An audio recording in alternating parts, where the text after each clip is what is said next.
Hiya guys, so I've just had to stop filming my first sort of video that I said I was gonna do, and it got me thinking. A question that somebody asked about my first time escorting and the first time. Sorry, let me turn my telly off. And my first time maybe I've got attacked, which that'll all come in the video that I've had to just stop making. But I've just been thinking. I have sort of realised that with the situation that we're in, the cost of living, that a lot more women are turning to prostitution. And I think the people who are changing, who are sort of getting into it as well, are people who have never had any involvement in it, don't really know much about it, but just on a sort of desperate sort of level that they need money to live, they've got kids, bills to pay, and I would like the cost of living is so bloody high.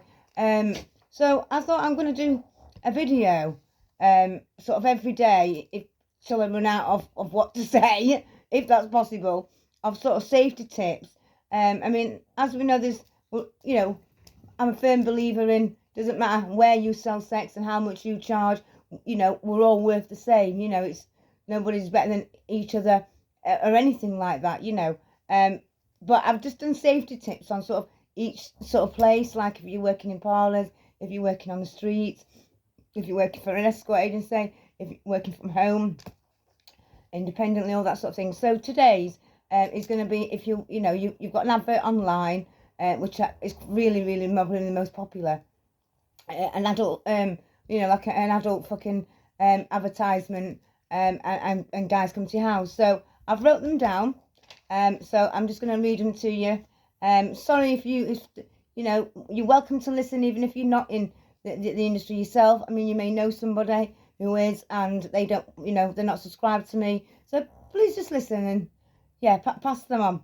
So I would suggest using a different mobile phone and email address, definitely purposely for your advert, as opposed to your personal one. That way you can always sort of keep it separate from your life. You can sort of remove the card when you want, turn the phone off when you want, obviously, and it gives you a sort of better, that the numbers who are going to be calling, that number are from your advert. So I would definitely do that one. That's a tip. There is, in fact, I'll leave this one till last, actually. Think about whether you're going to put your face on a picture on the internet. Just remember that everything stays on the internet. I mean, I've found pictures on my adverts before that are from years and years ago. The number's still there, the advert's still there, only I haven't got the phone anymore, But just that's just sort of one to sort of, keep in mind, especially, when you've got inquisitive and teenagers and things like that. You never know. I mean, because don't stereotype customers, that they're not, all on pensioners and weirdos. They're not. They're all from all walks of life. So please keep that one in mind. Ensure that your payment method is not going to sort of give away your real identity that I've just told you to kind of hide, so to speak. I mean, it's up to you if you want to give away your identity, by all means. But I would sort of recommend keeping it separate, having it totally separate. You've got like a work name, and you've got yourself. And when you are not, sat in front of that phone and that computer, making your ad live, you are back to your own, your own identity, really.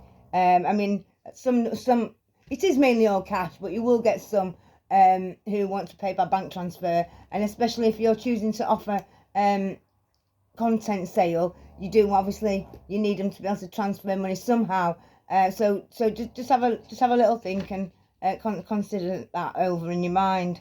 When they do come sort of to see you in your home, try not to sort of just show them straight to where you're going to be working from, which obviously probably will be the bedroom. Try and remove all like personal items, letters at the door, family photos, things like that.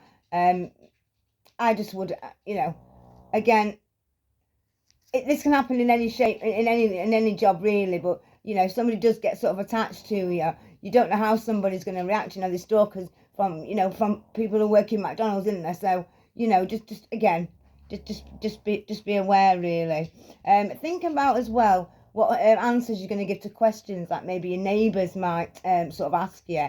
I mean, this is more as well, depending on what your neighbours are like, how close to your neighbours, can they see where the entrance is going to be, what sort of area you're in. I know that sounds really, really sort of horrible, but it does. I mean, some areas it happens all the time. Others you might be the first one on the bloody street, like I was in Eckington.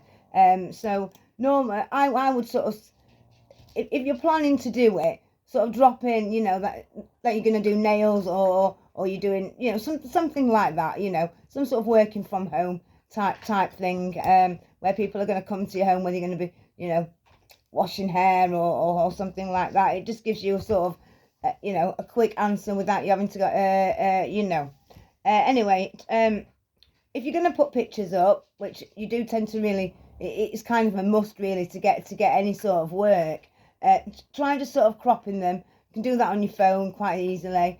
Crop your head out, maybe, get rid of your tattoos. That's something that, because even if you've not got your face in it, if you've got a tattoo and people know you have and where it is and what it is, they're still going to probably know it's you, aren't they? So just try and change that a little bit. Always trust your instincts, guys. Always. That's something that I would really, really say, because always should go with your instincts. It's got me where, it's helped me through my time, and still is helping me through my time. There's always a reason. If you've got a little bit of a doubt, there's always a reason why, and trust it. Be clear on what you do and you don't do. Make that very clear before they come, so then you've not got any confrontations, because I mean, nobody likes confrontations, really. I mean, I'm sort of really experienced in the sex trade. It's not a good thing at all, but unfortunately, I am. That's my niche. But so you don't want any sort of, until you sort of learn to sort of read people and get a vibe off them. Just from the start, always just make sure you do this, you do that, and this is the X amount of money it is, and then there's no arguing when they get there. Use sort of a bit of a buddy system. If you have got somebody who you trust with your life, let them know what you're doing, and let them know when they're gone. I mean, if you can't do that, always have your phone charged anyway. But if you can't do that, sort of have a speed dial number of somebody you trust. So at least if you have to press speed dial, you can explain something later. But at that moment, if you need to, you've got somebody on speed dial.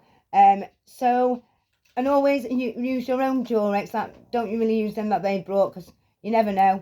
And you can do a mobile phone number checker online, on a website that's for sex workers. I'll put that in the description, so you can always sort of, you can write it down at your own leisure and everything, and you can sort of put in the email address or the phone number of the customer who's potentially making the booking, and you can find out if there's anything that's been wrote about in that by working girls. And there's also, if you join it, I would recommend joining the site as well that I'm talking about, which I will put the name on. You can sort of see if there's any sort of attacks or anything, dodgy punters in your area as well. So yeah, guys, keep safe if you are going to do it. And I'm going to do some more tips tomorrow for people who work on the street. So take care. Bye bye.